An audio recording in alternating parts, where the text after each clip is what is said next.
Hello,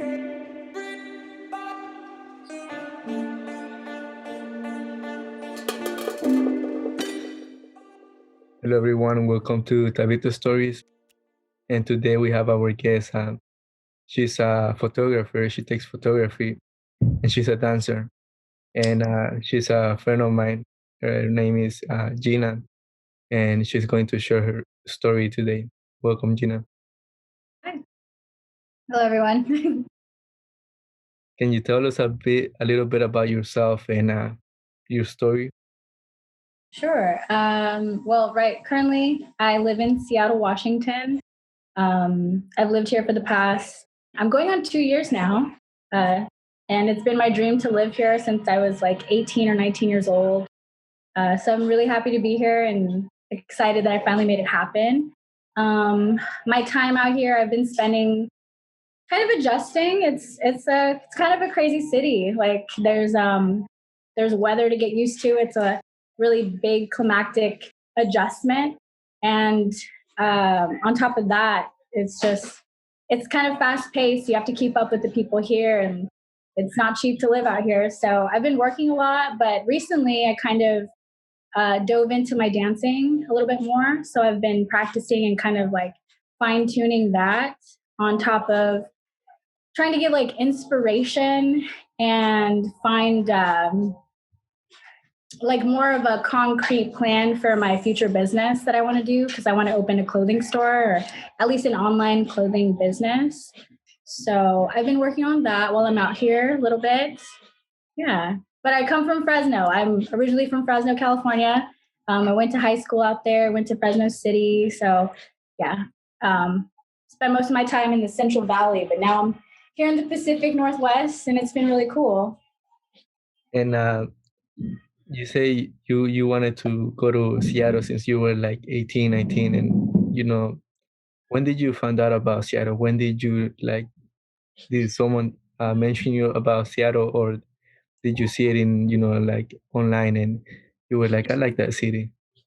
Oh, well, it probably happened when I took a family trip out here, like back in 2012. It was like an all girls trip with me, my tia, my best friend, Bianca, who I live with right now. She's like big inspiration for coming out here.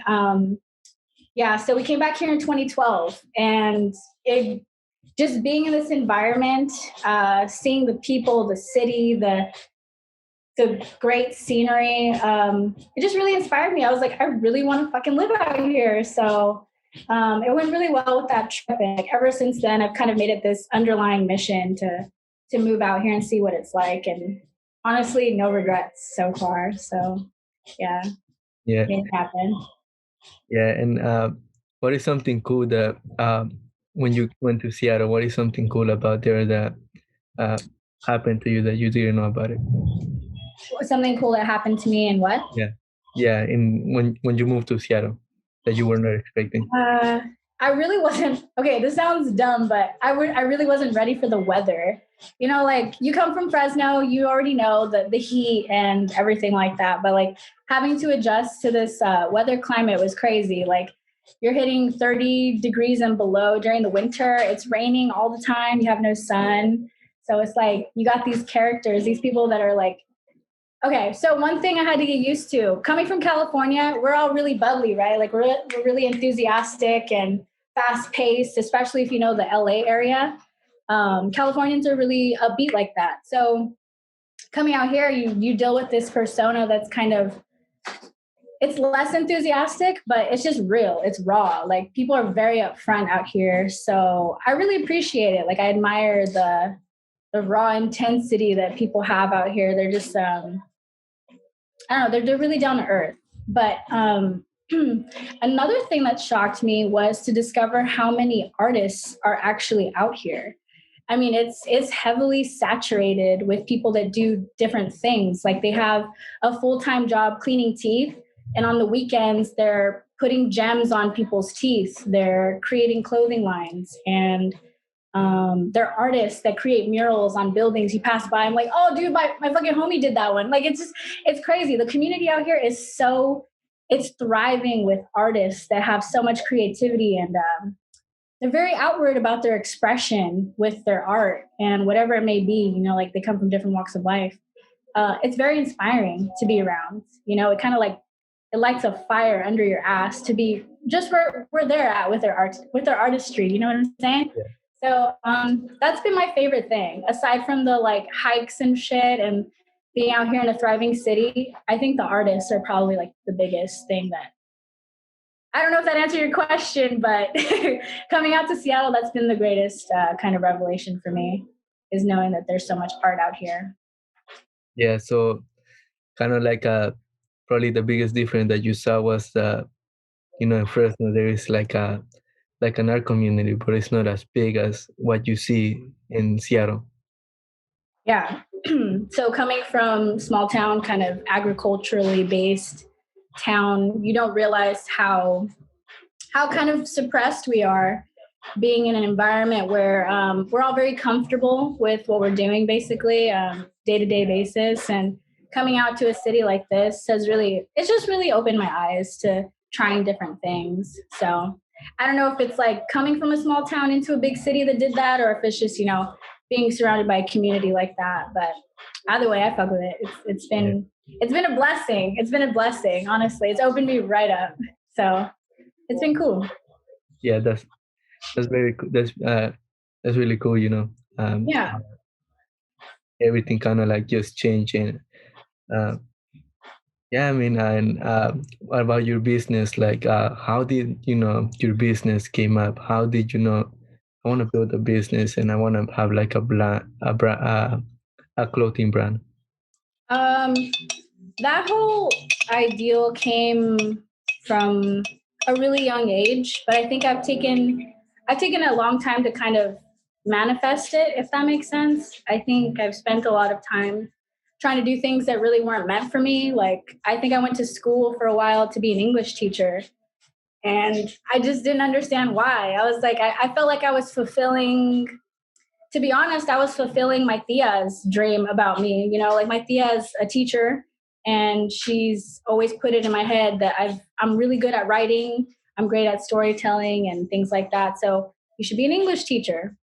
And so I did that journey for about, I want to say like half of my college education, and then one day I was like, nah, I want to be my own boss. I feel like I have more to offer than just standing up here trying to mold minds. I want to create things.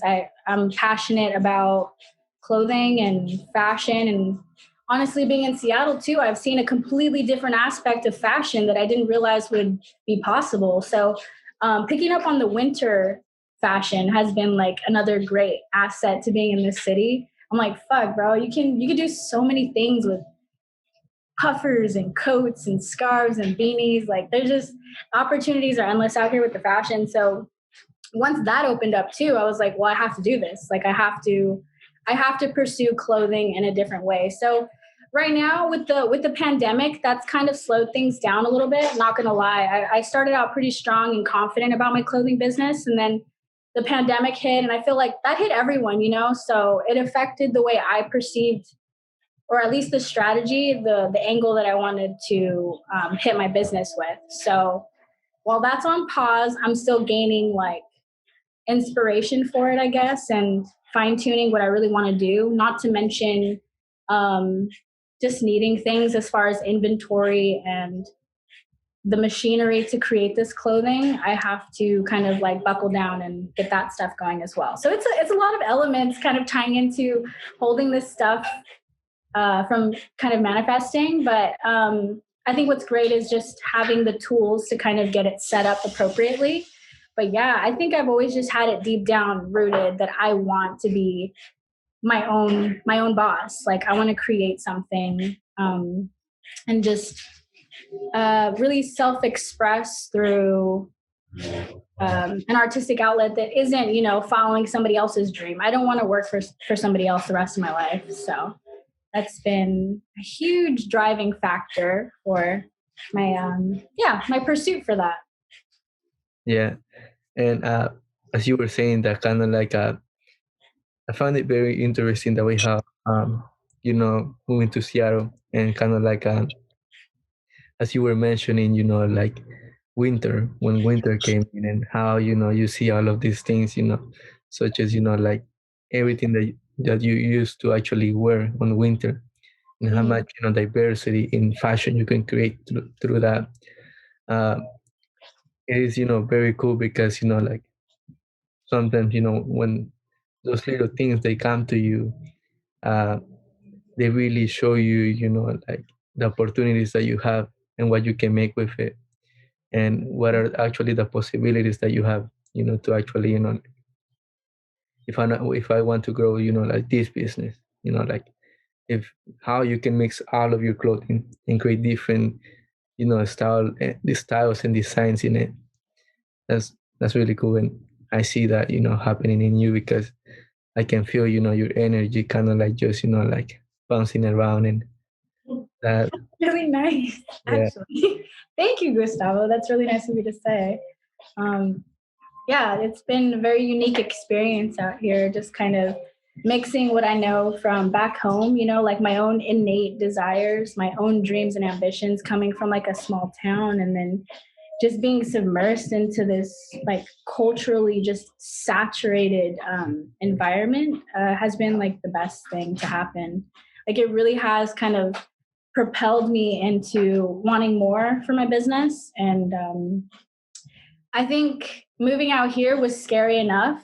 So once I like did that, once I kind of like took the bull by the horns and just fucking moved out here, even though I was really scared to do it, it kind of just opened doorways to being brave about other things, Like I started dancing again, which I haven't danced since high school, and I graduated in like 2010, So that's like almost a decade of time has gone by, and I haven't done this thing that I'm so in love with. But yeah, being out here, it just pushed me to do something different for myself, and I'm glad that that's very apparent to you, that you can see that. So that's awesome. Yeah. And this is off the topic, but what is that thing that you're actually smoking? Like I see that you're like, Oh, is this allowed? I'm so sorry. Is yeah, this not appropriate? no, it's good. I mean, Okay. I'm just curious um, about it. it's just a joint, and this Oh, a little extender, so I don't get my fingers all stinky. It's like hmm. a gold rose holder. Oh, I see. Yeah, and it's a ring, so it's just a little fancy with it. So you good. I see. Yeah, I don't like my hands to stink when I smoke. So yeah, you can get it on Amazon. Just anyways, yeah. Yeah. No, I say it because, uh, I see that, when you post something, you post a lot of, like Japanese culture, Yeah, like, I like do. the culture, and kind of like as you were doing that, I thought it was something like from Japan that you were trying to, to do. Oh, are you Yeah. thinking that this is Yeah, Japanese that thing. I like was thinking, extender? No, actually, this I would say this probably stems from like the 30s or 40s. The women when they started to become a little bit more braver in their choices, like shortening their hems and acting like men. They had extenders for their cigarettes so that they could smoke and still be like, just these delicate little things. yeah. It's just from an era, honestly. But I do post a lot about the Japanese culture because I recently found out just a couple of years ago that I'm partially Japanese, and a lot of my family history isn't documented. Like I don't have a lot of pictures or evidence of my heritage. So when I found out that like one of my great grandfathers is actually Japanese, I was like, it makes sense. It makes sense. I'm addicted to Japanese culture. I'm addicted to the food, the fashion, the Harajuku girls. Like all of that stuff's really fascinating to me. So it made sense. I was like, I'm fucking Japanese. That's it. That Yeah, makes sense. it runs in your bloodline. And about photography, I have a question about photography. Sure. I see that you like taking pictures, you like taking photography, and you know, I find it very difficult. Sometimes, when you're, doing art and or creating art, whatever is it that you create, and how is it that you call? When did you actually find out that the picture that you take is, is art to you? Like, how do I decide what's art when I take pictures? Yeah, like. you know, like it's not like like you decided like, oh, this is art, but how what does it make you feel for you to think it's art? So the thing about me, Gustavo, is I'm easily captivated by small things that I see on a day-to-day basis. Like when I take my photos, I like to take photos of things that I perceive as something that was completely missed by someone. Like maybe they didn't see it the way I did. They took a look at whatever I'm looking at and they were like, nah, it's whatever. I like to think that when I take my photos, it's something special to me. When I look at it, I'm like, wow, this is really beautiful and captivating. I just want to capture it. And I feel like a lot of my photos are very simplistic. Like it's literally the corner of like a rooftop and you got some piping. My last photo that I took, and it's kind of accented with a neon bulb, something like that. It's so sensual, like so it's sexy, it's inviting. I like to take pictures of things that people don't necessarily find um, as appealing, or they don't even pay attention to. So that's kind of like what inspires me about my photos, is like it's something that we're really not catching. um, but when it comes to the coloring, I find that I go more towards like a darker, contrasted kind of gothic vibe, I guess. I don't know what you would call it, but a lot of my photos are really dark. Um, so yeah, that's kind of how I take pictures, and it literally can happen on a walk that I have with my dog, or I'm on my way to the grocery store and I just see something and I'm like, wait a minute, I have to capture this. It's just really in the moment for all of my photos. I really don't plan them, which is what's really nice about how they come out. I'm like, shit, that was literally just a mundane moment, and they're really. I love my photography, honestly. Photography for me was a thing early on in high school. I think my freshman or sophomore year, I started to realize I really like taking photos. I would, my best friend Bianca and I would do all kinds of photo shoots just for fun. We'd do heavy makeup, drastic clothing. We just dress up and have fun. So it came at an early age, the drive or the desire to take pictures. Yeah. Yeah, I thought it was something that I don't know, like kind of like as I was thinking about it, because there is people that they like doing things, but kind of like the love for something just like grows, like as time goes on, like the more they do it, the more they like it. And I thought it was something like that, but knowing that it came, like early on, kind of like just makes sense. And just the eye, because when I see something, when I see a picture, when I see something, I always pay attention to it. And you were posting a lot about it, and I just kept looking at it. I'm like, I just want to see what is it behind it, and what is Oh, the story yeah. that she has to tell. Back history to that. Yeah. A lot of it stems from just a lot of recent self discovery, like figuring out who you are, feeling suppressed for a long time. And, I feel like I'm swimming to the surface, if that makes sense, of figuring out who I am, and finding out that I was Japanese was really cool. Um, just things that have kind of been buried for a while, didn't even realize. So to know that I have this innate desire and ability to have an artistry, or like a knack for it, just an eye for things, and then tying that into just figuring out nuances of myself that I didn't know for a long time, has been really rewarding. It's been really very, very rewarding, actually. Yeah, and as you're saying, it is very rewarding. Like I agree with that with you, because at some point, like you may come and think, like I think this used to happen to me a lot. You may come and think, I'm doing this, I'm probably wasting my time, taking pictures or probably drawing this picture.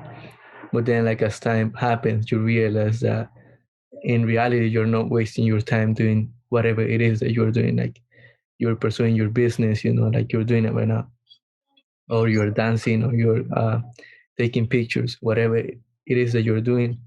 You're not actually wasting your time, because basically, as you do those things that you really like, you pay attention to the details, you pay attention to everything that you're doing, and in a way, it always comes back to you, and you reflect on it.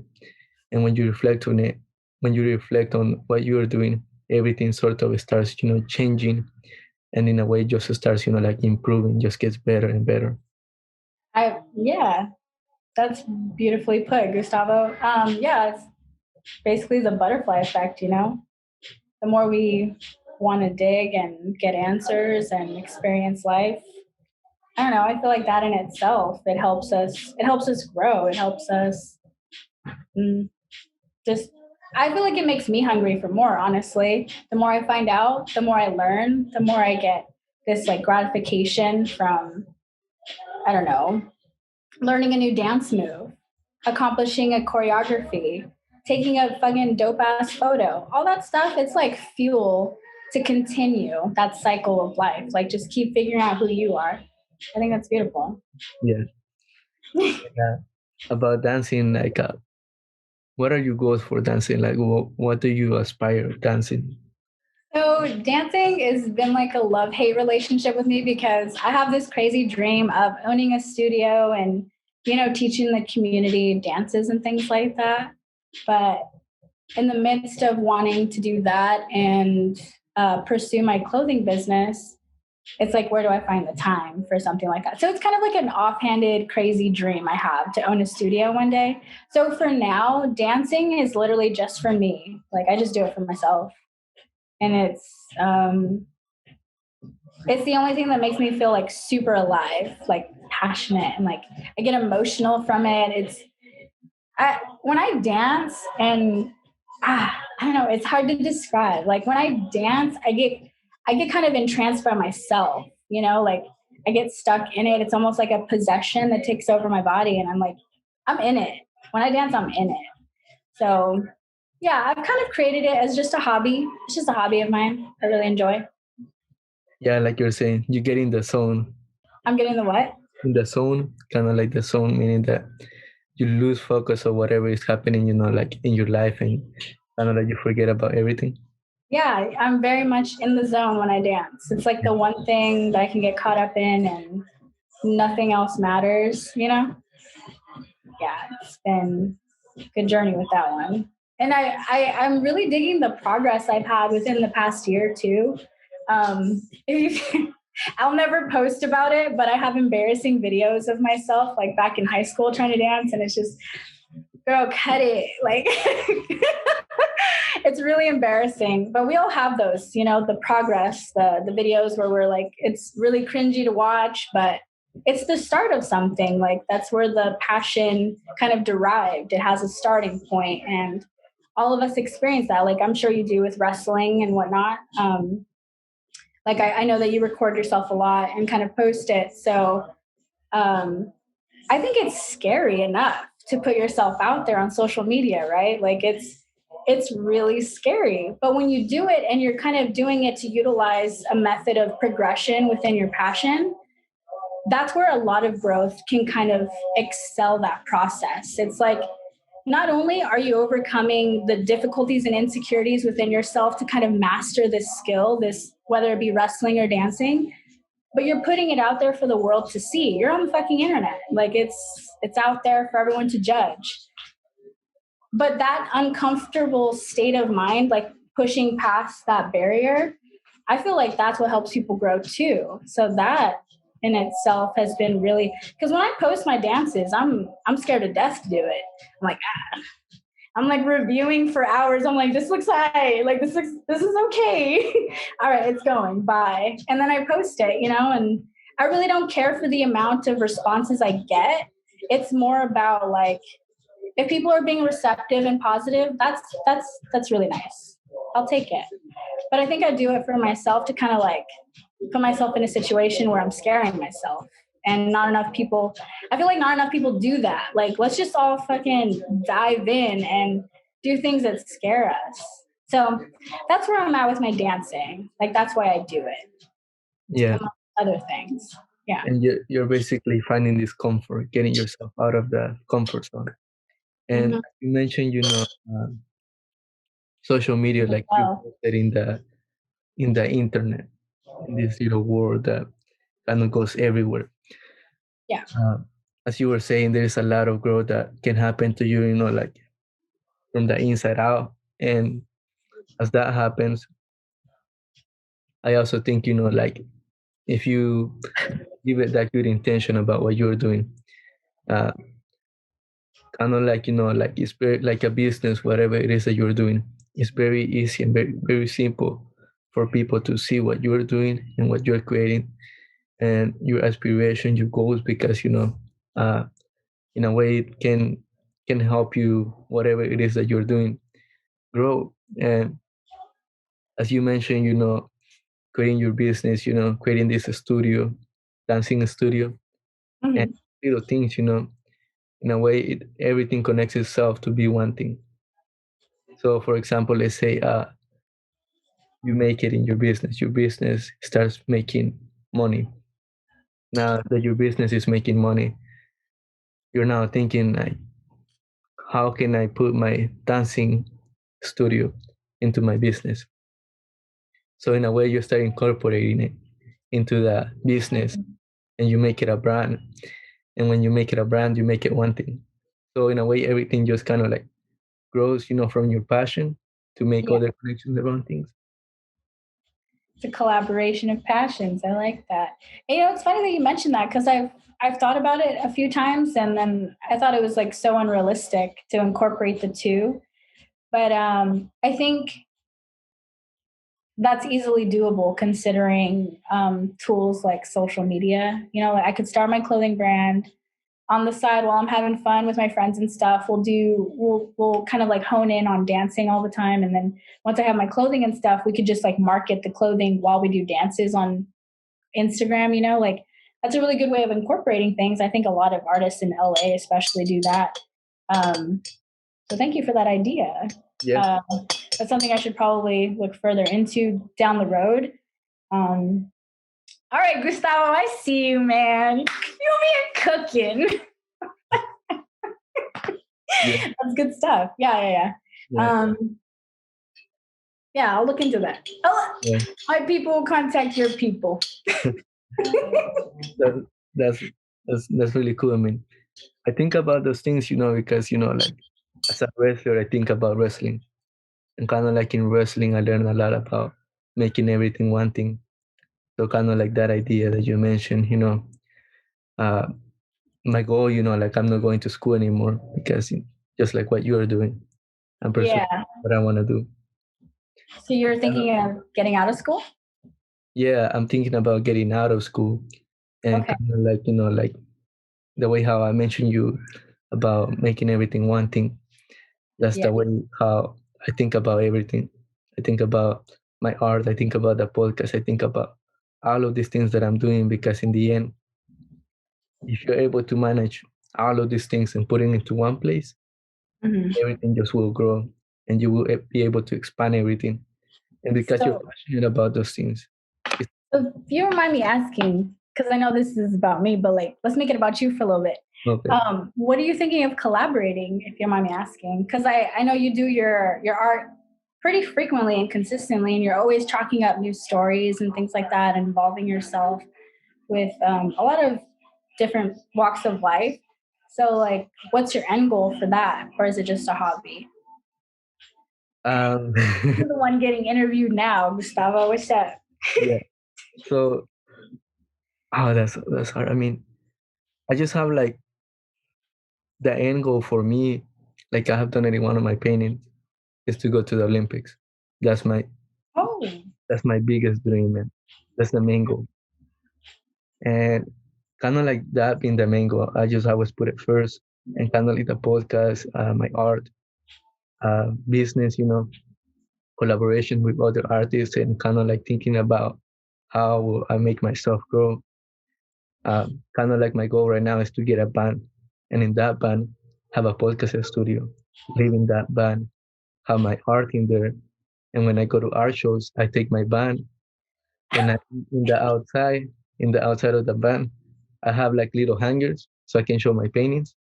And kind of like when I have a guest, I bring the guest. They come to the band, which is basically my home, and we make a podcast. So kind of like everything I think about it is one thing. like a one-man show. Yeah. Got a lot packed in one. You're like a Swiss Army knife. Yeah. That's pretty cool. Okay, that's interesting. I see you. That's that's most definitely something you can pursue. Are you thinking of doing that like once maybe school is no longer an option? I don't know. I mean, I don't think that school, education is important. That way, how you talk to people, that way, how you treat others is very important, and what you read, what you actually teaching yourself is very important. So basically, of that, the main goal is actually, I don't know, kind of like it's just Okay. you sort everything out, and you're like, this is gonna be it, this is gonna be it, and you have the picture, but you don't know if it's gonna be that. You're like, it is. This is what I see, but I don't know if this is going to happen.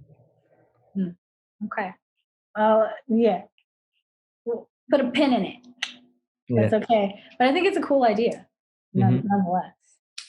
Yeah. What are you sipping on, Gustavo? What? What are you sipping on? Sipping? What does that mean? I forgot there's a you speak Spanish more than Yeah. most. No, that's just like what are you drinking? Oh, what am I drinking? Or do you do these like on water? You're just drinking water right now? Yeah, I think so. What are some ways that you kind of open up your creative outlet, Gustavo? How do you get into like a story? Like, do you just pick a random person from social media, and then I want to know what the process is for your stories. I mean, it's like we're talking right now. You're sharing your story. You're talking about yourself. So Okay. kind of like talking about yourself is another way to get to my paintings. Kind of like I can always make a painting about someone, so I gotta find a way to get to someone, and that way is creating a podcast and bringing that person and sharing their story, which is like I can always make a painting for someone, but I can create a podcast and let them share their story and let them talk about themselves. Which like there's a lot of people that think like that you can get to if you bring enough people to talk about themselves and share about them. There is enough you can actually share through that. So the painting is just a way to get I think logically most of the time, like everything in my mind is just logics. So I think about emotions, and then emotions are just a way to get to my logic. And kind of like when I tell a story, I am able to put that emotion and kind of like get to people. And then a podcast is just a way to interact with others, get to know more people, and get to know their story. So then in the podcast, I can share it and kind of like just do that. And yeah. What if you don't mind me asking, what kind of Mhm. drives you to want to know people so like on a surface level like that? Like know them personally. What's the motive for that? I think it's, that human connection, that, interaction, that, laugh, smile that you can get from someone, or from a screen you can get it, but you can get it in person when you talk to that person. And sometimes like those are things that they stick to yourself, they stick to your mind. Like you look at someone's eyes, they look at you, and you have like probably that 2 seconds of their time, you have it in your memory. And probably when you go to sleep, you think about that person, you think about their smile, you think about their eyes, and kind of like those things, they always stick to you, and you're like, that's beautiful. And I don't think there is anything that can actually replace that. So you're a pretty empathic person, I take it. Yeah. That's good. That's pretty rare nowadays. Yeah. And what about yourself?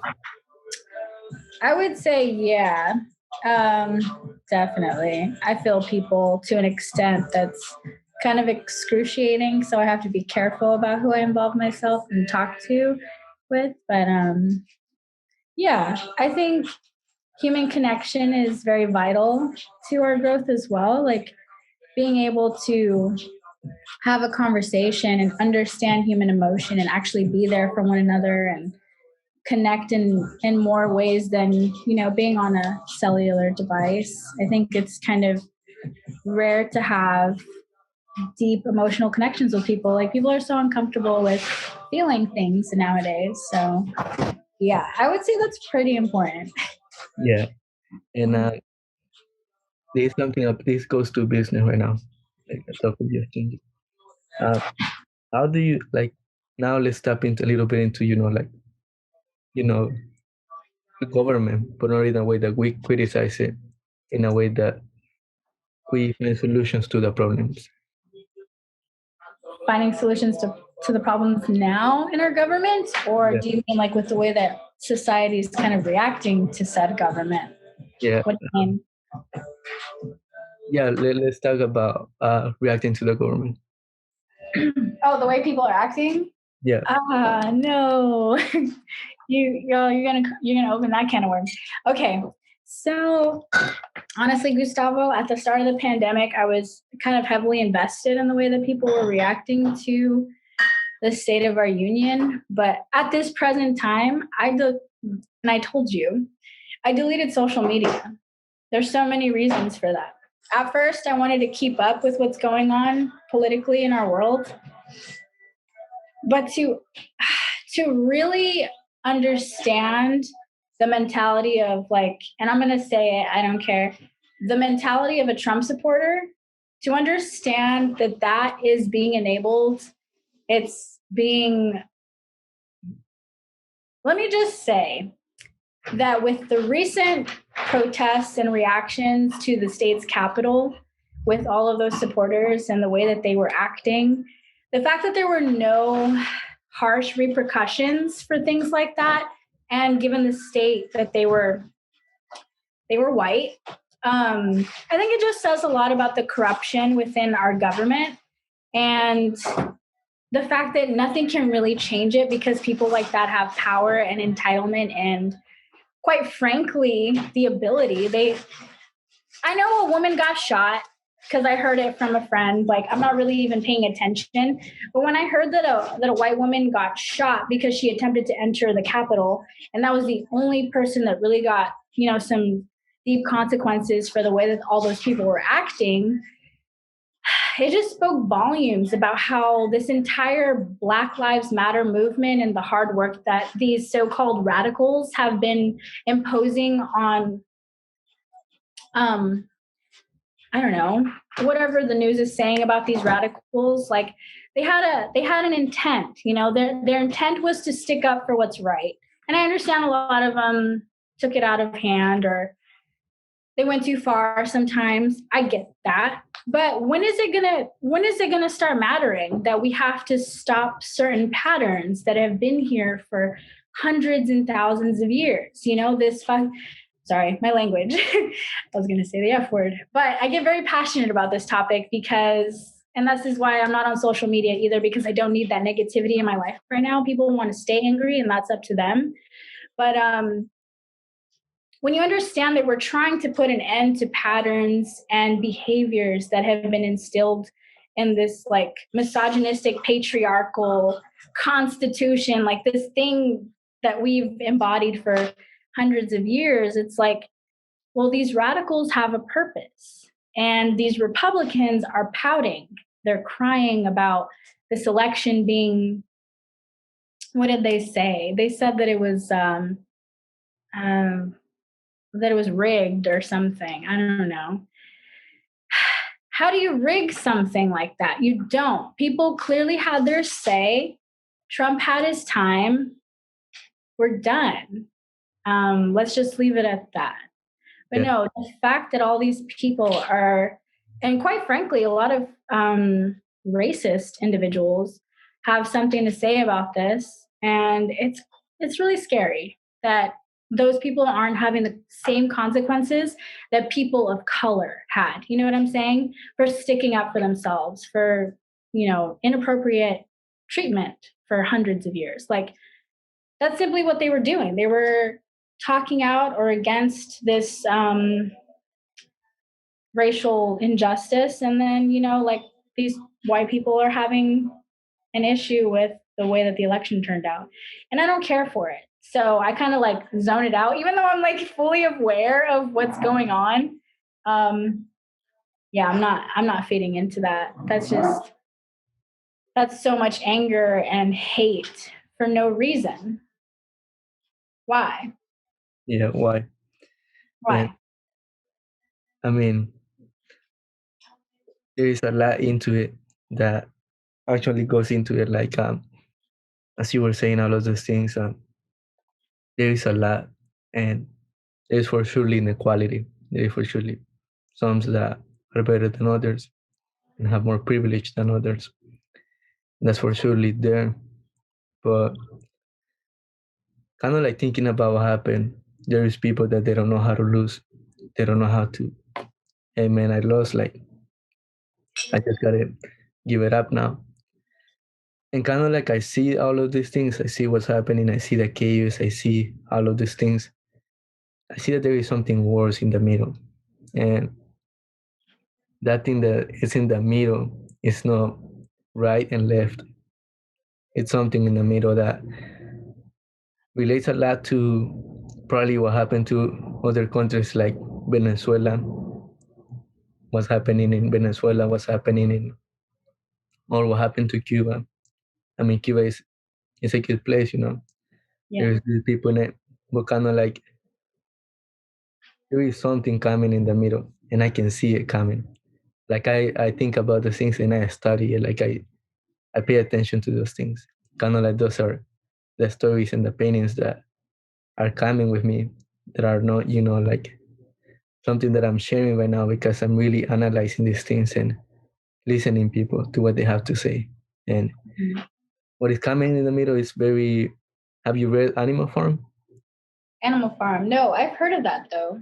Yeah. Yeah, I need to read that. So the story in that book is, you know, the pigs.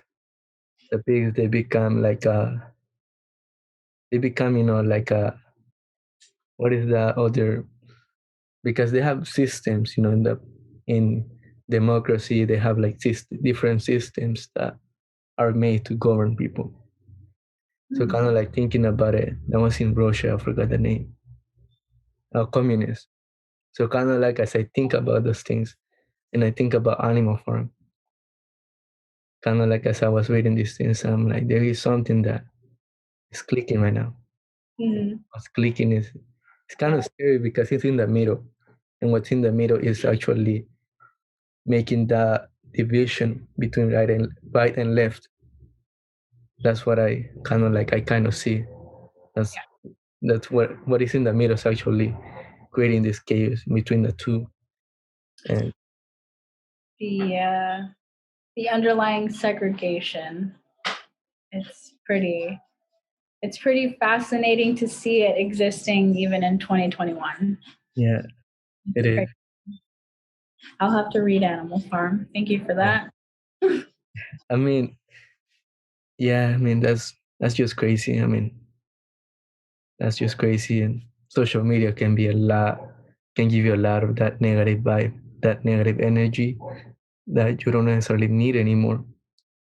Mhm. Need anymore because it is actually affecting those people that are, you know, spreading it. It's probably it's in between them. And kind of like through that, the best way I can say, I can, you know, like I have a friend, I have a lot of friends that they are Republican, and I talk to them, I see their point of view, but they always, you know, they always say something that kind of clicks, and I'm like, okay, you know, there is a justification to what you're saying, and it always clicks, you know, and it always clicks, and I'm always, you know, like listening to them and paying attention to things, paying attention to what's around it, and kind of like through that, the biggest solution you can always bring is, you know, share your story, share who you are.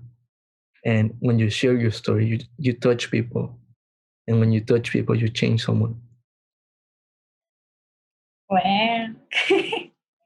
that's really that's really sweet. Yeah. Uh I wish there were more individuals out there like that that kind of had this drive to want to, I don't know, inspire through their own healing, I guess. Like, you know, as we're all doing our own thing and finding inspiration within ourselves, that's ultimately how we all heal each other, you know? We complete ourselves, and then within our own healing we heal others. It's inspirational. Yeah. Yeah. Not a lot of people see that, Gustavo. That's good. Good for you. That's Yeah. really cool. And yeah, that's pretty much it. I mean, do you have any questions? Do you have anything? Leave your suggestions and comments in the box. We'll get to you afterward.